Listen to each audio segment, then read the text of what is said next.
আসসালামু আলাইকুম। সরকার রান্নাঘরে সবাইকে স্বাগতম। আমি আজকে পাঙ্গাস মাছ দিয়ে এরকম একটা রেসিপি বানাবো, সবাই হাত চেটে পেটে খাবে। নিয়ে নিচ্ছি পাঙ্গাস মাছের 2 পিস মাথা, দিয়ে দিব থুতনি। মাথাগুলোকে টুকরা টুকরা করে কেটে নিচ্ছি, ভালো করে ধুয়ে নিচ্ছি। এর মধ্যে দিয়ে দিব কিছু পেঁয়াজ কুচি, কিছু কাঁচামরিচ, একটা রসুন কুচি। আজকে এমনভাবে মজাদার রেসিপিটা বানাবো, সবাই হাত চেটে পেটে খাবে।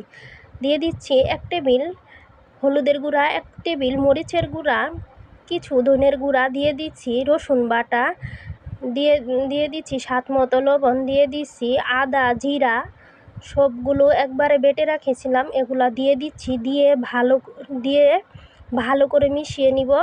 দিয়ে দিচ্ছি কিছু পরিমাণ তেল, দিয়ে চুলাইতে বসিয়ে দিচ্ছি।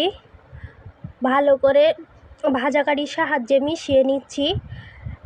আপনারা ভালোভাবে মিশিয়ে নেবেন। এই রেসিপিটা এত সহজ, খেতেও এত মজা হয়, না খেলে বুঝতেই পারবেন না। দিয়ে 10 মিনিট ঢেকে রাখছিলাম, দেখেন 10 মিনিট পরেই কীরকম করে তেলটা ঠকবক ঠকবক করে ফুটে উঠছে।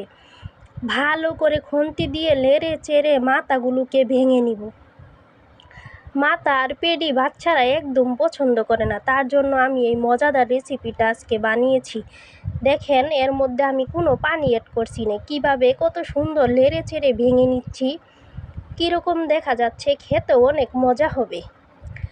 এই রেসিপিটা এত সহজ, খেতেও অনেক সুস্বাদু হয়। আমি নেড়ে চেড়ে নিয়ে 10 মিনিট পর্যন্ত রান্না করছি। দেখতেই পাচ্ছেন কীরকম হয়েছে। আসসালামু আলাইকুম।